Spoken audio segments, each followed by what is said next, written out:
అదే RTV app వార్తల్ని క్షణాల్లో చదివే అవకాశం ఉంటుంది. ఒక న్యూస్ పేపర్, ఒక టెలివిజన్ ఛానల్ మీ చేతుల్లో ఎప్పుడూ ఉంటాయి. నా పేరు బాలభద్రి శంకర్, నగర కాంగ్రెస్ కమిటీ అధికార ప్రతినిధిగా కొనసాగుతున్నాను. రేకుర్తి 18వ డివిజన్ ఇన్ఛార్జి కూడా వ్యవహరిస్తున్నా. ఈరోజు పత్రికేయుల సమావేశానికి ముఖ్య కారణం, గత 29వ తారీఖు రోజున కరీంనగర్ ఉమ్మడి జిల్లాకు సంబంధించి అభివృద్ధి కార్యక్రమాలపై సమీక్ష సమావేశానికి ముఖ్య అతిథులు వచ్చేసినటువంటి గౌరవ ఇన్ఛార్జి మంత్రివర్యులు ఉత్తమ్ కుమార్ రెడ్డి గారు, జిల్లాకు సంబంధించిన మంత్రులు గౌరవనీయులు పొన్నం ప్రభాకర్ గారు మరియు శ్రీధర్ బాబు గారు అట్టి కార్యక్రమానికి ఉమ్మడి జిల్లాకు సంబంధించిన ఎమ్మెల్యేలు హాజరు కావడం జరిగింది.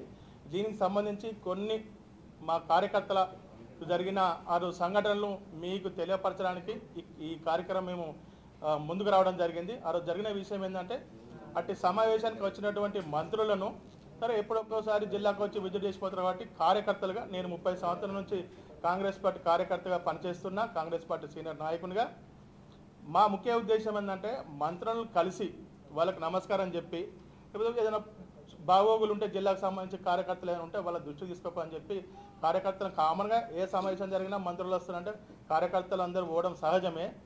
దాంట్లో భాగంగా ఆ రోజు జరిగిన సంఘటన ఏంటంటే, మేము వాళ్ళను మర్యాదపూర్వకంగా కలవడానికి కార్యక్రమాన్ని ముందుకెళ్తే గేటు ముంగటనే పోలీసులు మాకు ఎలాంటి సమాచారం లేకుండా, ఏం చెప్పకుండా, పోగానే ఏం జరుగుతుందని తెలిసే లోపే మమ్మల్ని అరెస్ట్ చేసి పోలీస్ స్టేషన్లో నిర్బంధించడం జరిగింది. దానికి కారణం ఏంటని అడిగితే కూడా వాళ్ళు చెప్పలేని పరిస్థితి. చెప్తాం, మీరు ఉండండి అని చెప్పడం జరిగింది. అదే విషయాన్ని పోలీస్ స్టేషన్లో ఉంటే నేను మా జిల్లా అధ్యక్షుడు కవ్వంపల్లి సత్యనారాయణ గారి దృష్టికి ఫోన్ ద్వారా తెలియజేస్తే, అన్న మరి మమ్మల్ని అరెస్ట్ చేశారు, మేము కాంగ్రెస్ పార్టీ కార్యకర్తలమా, ప్రతిపక్ష పార్టీ నాయకులమా, లేకపోతే దొంగలమా, లంగలమా, పార్టీకి ఏమన్నా నష్టపరిచే ఉద్దేశం కొద్దీ మాకు ఇంతవరకు ఏమన్నా పార్టీలో మేము చెడు కార్యక్రమం చేసినట్టు మీ దగ్గర రిపోర్ట్ ఉందా, మమ్మల్ని ఎందుకు అరెస్ట్ చేశారంటే పోలీసు సమాధానం చెప్పట్లేదన్న, మీరు మాట్లాడండి అంటే అప్పటిదప్పుడు కాన్ఫిడెన్స్లో ఉండి నన్ను హోల్డ్లో పెట్టి గౌరవ కవ్వంపల్లి గారు సిఐ గారికి కాల్ చేసి మా కార్యకర్తలకు ఎందుకు మీరు అరెస్ట్ చేయడం జరిగిందంటే, లేదండి ఇంటెలిజెన్స్ రిపోర్ట్ ఉంది, ఇట్లా సంగతి గొడవలు జరుగుతుంటే వాళ్ళు కాంగ్రెస్ పార్టీ కార్యకర్తలే, నేను జిల్లా అధ్యక్షుని చెప్తున్నా, వాళ్ళు వెంటనే వదిలేండి అని చెప్పడం జరిగింది. అయినా మధ్యాహ్నం సమీక్ష సమావేశం అయిపోయేదాకా మనం వదిలేయలేదు, 2 వరకు స్టేషన్లో ఉంచడం జరిగింది. సరే, ఆ కార్యక్రమం ఆవేదన ఏంటంటే, తోటి కాంగ్రెస్ పార్టీ కార్యకర్తలుగా సీనియర్లో పనిచేస్తున్న మామూలు పోలీసులు అరెస్ట్ చేస్తే ప్రజలు ఏమంటారు అంటే, మీరు కాంగ్రెస్ పార్టీ కార్యకర్తలు కదా, మిమ్మల్ని అరెస్ట్ చేయడం ఏంటని అడిగితే మా దగ్గర జవాబు లేదు. దీనికి కాంగ్రెస్ పార్టీ పెద్దలు ఏం సమాధానం చెప్తారో మాకు చెప్పాలి. మేమేమన్నా పార్టీకి అన్యాయం చేసినామా, లేకపోతే పార్టీకి నష్టపడే కార్యక్రమం చేసినా, కనీసం ప్లే కార్డులు కానీ లేకపోతే పోస్టర్లు కానీ జై కానీ ఏం మాట్లాడలేదు. ఖాళీ పోయి అక్కడ వెహికల్ దిగంగానే వెంటనే కస్టడీ తీసుకోవడం జరిగింది. ఆ రోజు మధ్యాహ్నం అంతా పోలీస్ స్టేషన్లో ఉన్నాం. ఇంకో సమాచారం ఏంటంటే, మా తోటి కార్యకర్తలు గౌరవ పురమల్ల సీరన్న గారు అధిష్టానం ఏఐసిసి తనకు పోయిన అసెంబ్లీ ఎలక్షన్లో టికెట్ కేటాయించడం జరిగింది. ఆయన కాంగ్రెస్ పార్టీ అభ్యర్థినే పోటీలో దిగడం జరిగింది. అధిష్టానం మేరకు అభ్యర్థిని గెలిపేయాలని చెప్పి అధిష్టానం పిలుపు మేరకే చాలామంది కార్యకర్తలు లోకల్ సిటీ కాంగ్రెస్ కావడం మండల కాంగ్రెస్, యువజన కాంగ్రెస్, మహిళగా అందరూ కలిసికట్టుగా తక్కువ టైం ఉన్న తన కోసం కష్టపడడం, పార్టీ అభ్యర్థిని గౌరవించాలన్న పిలుపు అధిష్టానం కట్టుబడే మేము తనకు పనిచేసి ఎలక్షన్లో 40,000 ఓట్లకు పైగా తన ఓట్లు సాధించడం జరిగింది. అలాంటి వ్యక్తి సరే వ్యక్తిగతంగానో ఏ రకంగానో అధిష్టానానికి తన మీద క్రమశిక్షణ చర్య చేసుకొని సస్పెండ్ చేయడం జరిగింది. వాస్తవమే. అట్టి సస్పెండ్ కూడా కొంతమంది కార్యకర్తలు ఏంటంటే, తనకు పనిచేసిన ఎప్పుడైతే అసెంబ్లీ ఎలక్షన్లో కొంత 1000 మంది పనిచేశారో వాళ్ళ మనోభావాలు దెబ్బతిని, అన్న మీరు అధిష్టానం టికెట్ ఇస్తేనే మేము పనిచేసినాం కదా, ఇప్పుడు మా బాగోగులు మేము ఎవరికి చెప్పుకోవాలి, కాన్స్టిట్యున్సీలో తనను ఎందుకు సస్పెండ్ చేశారు, తనకు 40,000 ఓట్లకు పైచీలకు ఓట్లు వచ్చినాయి, కార్యకర్తల మనోభావాలు దెబ్బతింటున్నాయి, తనకి ఈ టైంలో సస్పెండ్ చేస్తే కాంగ్రెస్ పార్టీకి నష్టమే తప్ప లాభం జరగదు, దయచేసి దాని సస్పెన్షన్ ఎత్తివేసి కాంగ్రెస్ పార్టీలకు తీసుకోరని చెప్పి కార్యకర్తలు విజ్ఞప్తి చేయడం కోసమే అక్కడికి సమయం కొంతమంది రావడం జరిగింది. ఆ విషయం మా దృష్టి కూడా వచ్చింది. అది కూడా వాళ్ళు ఏదో హడావిడి చేయలేదు, సమస్యలు ఏం లేకున్నా కానీ అక్కడ అడ్డంగా సమాచారం కూడా ఇంటర్వ్యూ లేదు. వాస్తవంగా అంత సామరస్యంగా ఉన్నాయి. దాన్ని వేరే రకంగా అపార్థం చేసుకొని మా కార్యకర్తలను అరెస్ట్ చేసి మా మనోభావాలను దెబ్బతినే విధంగా వ్యవహరించడం చాలా బాధాకరమైన విషయం. అట్టి విషయానికి మా కాంగ్రెస్ పార్టీ అధిష్టానం ఏం సమాధానం చెప్తానని చెప్పి మేము వెయిట్ చేస్తున్నాం. అదేవిధంగా ఇక ముందు కూడా మేము కాంగ్రెస్ పార్టీ కష్టపడడానికి సిద్ధంగా ఉన్నాం. కాంగ్రెస్ పార్టీ అధిష్టానం ఏ పిలిపించినా మేము దాన్ని కట్టుబడి ఉంటామని ఈ సందర్భంగా మీ అందరూ తెలియజేస్తూ నమస్కారం తెలియజేస్తున్నాం. ముందుగా ప్రింట్ అండ్ ఎలక్ట్రానిక్ మీడియా మిత్రులందరికీ నమస్కారం. నా పేరు కిమ్ ఫహద్, యువజన కాంగ్రెస్ జిల్లా ఉపాధ్యక్షుడిని. నేను ఇంతకుముందు కాంగ్రెస్ పార్టీలో ఉండి తెలంగాణ ఉద్యమంలో కీలక పాత్ర పోషించిన తర్వాత బీఆర్ఎస్కు పోయి మళ్ళీ ఎలక్షన్స్ ముందు కాంగ్రెస్ పార్టీకి రావడం జరిగింది. వచ్చిన తర్వాత వచ్చే సందర్భంలో కుర్మల శ్రీనివాస్ గారు నాయకత్వాన్ని బలపరుస్తూ నేను అప్పటి పిసిసి అధ్యక్షులు రేవంత్ రెడ్డి గారి సమక్షంలో కాంగ్రెస్ పార్టీలో చేరడం జరిగింది.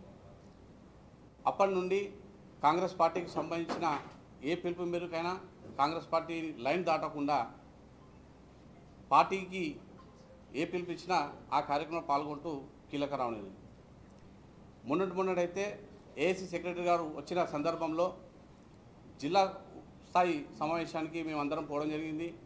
అక్కడ గతంలో జరిగిన మీటింగ్లలో కొంతవరకు లోపలున్న మాటలకు ఇంటర్నల్గా మీటింగ్ పెట్టుకుంటే ఆ మాటలు బయటికి రావడం వల్ల కొన్ని విభేదాలు పడడం జరిగింది. అక్కడ మాట్లాడుకునేది ఒకటైతే కేవలం పొన్నం ప్రభాకర్ అన్న గారికి దగ్గర కావాలి, మంత్రి గారికి దగ్గర మెప్పు పొందాలి, పదులే కానీ పనుల్లో కానీ తీసుకోవాలని ఒక చెడు ఆలోచనతోటి పార్టీ గురించి ఆలోచించకుండా వ్యక్తుల మధ్యలో చిచ్చుపెట్టే కార్యక్రమము కొంతమంది కాంగ్రెస్ పార్టీలో చేస్తున్నారు. ఈ సందర్భంలో మొన్న జరిగిన ఏఐసి సెక్రటరీ గారు వచ్చిన మీటింగ్లో కుర్మల సీనన్న గారు కార్యకర్తల గొంతుకై కార్యకర్తలకు నామినేట్ పోస్టులు ఇస్తే కరీంనగర్ నియోజకవర్గంలో 550 మంది యొక్క పేర్లను దేవాదాయ శాఖ అంటే టెంపుల్స్ డైరెక్టర్లే కానివ్వండి, షాదీఖానా కానివ్వండి, మార్కెట్ కమిటీ, లైబ్రరీకి సంబంధించిన డైరెక్టర్లు, సూడాకు సంబంధించిన డైరెక్టర్లు లిస్టును ప్రతిసారి కార్యకర్త గొంతుకై కార్యకర్త తన లెటర్ ప్యాడ్ మీద అధిష్టానానికి ఇవ్వడం జరిగింది. కానీ ఏ రోజు కూడా దానికి సంబంధించి అక్కడికి వెళ్ళి సమాధానం రాక అక్కడ ఉన్న కొంతమంది అది ఏం జరుగుతుంది కొంతమంది ఆపుతున్నారని చెప్పడంతో మొన్న ఏఎస్ఐ సెక్రటరీ గారు వచ్చారు కదా స్వయంగా ఇక్కడ కరీంనగర్ నియోజకవర్గంలో కరీంనగర్ జిల్లాలో జరిగే సందర్భాన్ని తన ముందు చెప్దామనే ఒక ఆలోచనతో చెప్పే సమయంలో అతను ఉన్నారు, పెద్దలు ఉన్నారు కాబట్టి చెప్పే సమయంలో కొంతమంది మంత్రి గారి దగ్గర కేవలం లబ్ధి పొందాలి, ఏ పనులైనా మాకే కావాలి అని చెప్పేసి కుర్మల సీనన్న గారి మధ్య మరియు పొన్నం ప్రభాకర్ గారి మధ్య చిచ్చు పెట్టి వాళ్ళ లబ్ధి కోసము వీళ్ళ మధ్యలో గొడవ పెట్టించే కార్యక్రమం చేస్తున్నారు. అది అయినప్పటికీ షోకస్ నోటీస్ పాతది ఇచ్చినాం. క్రమశిక్షణ సంఘం చైర్మన్ చిన్నారెడ్డి గారు దాన్ని పాతదాన్ని బేస్ చేసుకొని కుర్మల సీనన్న గారిని సస్పెండ్ చేయడం జరిగింది. మేము ఒకటే అడుగుతున్నాం, ఆ రోజుకి ఇట్లా ఎవరి పేరు తీసే కానీ కుర్మల సీన్ గారు ఎవరిని మాట్లాడలేదు. కానీ కొంతమంది కావాలని మరి వాళ్ళు తాగొచ్చారా లేకపోతే మీటింగ్ డిస్టర్బ్ చేద్దామని వచ్చారా దాని ఇంటెన్షన్ తెలియదు. కానీ కొంతమంది వచ్చి ఆ గొడవ సృష్టించడంతో సస్పెండ్ జరిగింది. సస్పెండ్ అయిండు ఓకే సరే, దాని గురించి సంబంధం. ఆ రోజు కావాలని గొడవ పెట్టడంలో మాత్రం ఇప్పటికీ వాళ్ళ మీద ఎటువంటి యాక్షన్ లేదు. అదొకటి. రెండోది, మా కరీంనగర్ నియోజకవర్గానికి కరీంనగర్ జిల్లాకు సంబంధించి చూసుకుంటే మాకు ఒక ఎమ్మెల్యే కానీ కాంగ్రెస్ పార్టీకి సంబంధించి లేరు, ఒక ఎమ్మెల్సీ లేరు, ఒక ఎంపీ లేరు. దీనివల్ల కార్యకర్తలు మాకు చాలా ఇబ్బంది అవుతుంది. రాబోయే స్థానిక సంస్థలలో ఇన్ని సంవత్సరాల నుంచి పార్టీని నమ్ముకొని ఆర్గనైజేషన్ నమ్ముకొని మేము ఒక మెట్టు ఎదిగే సమయంలో స్థానిక సంస్థల ఎలక్షన్స్ సమయంలో ఇప్పుడు ఎంపీటీసీ అయితేనేమి, జెడ్పీటీసీ అయితే వార్డు మెంబర్, సర్పంచ్, కార్పొరేటర్ ఇటువంటి అవకాశాలు వచ్చే తరుణంలో మాలాంటి చిన్న కార్యకర్తలకు చాలా ఇబ్బంది అవుతుంది. మేము కుర్మల శ్రీనివాస్ గారి నాయకత్వాన్ని బలపరుస్తూ కాంగ్రెస్ పార్టీ టికెట్ ఇచ్చినందుకు ఆయన నాయకత్వంలో మేము జాయిన్ అయ్యి మేము పార్టీకి పనిచేస్తున్నాం.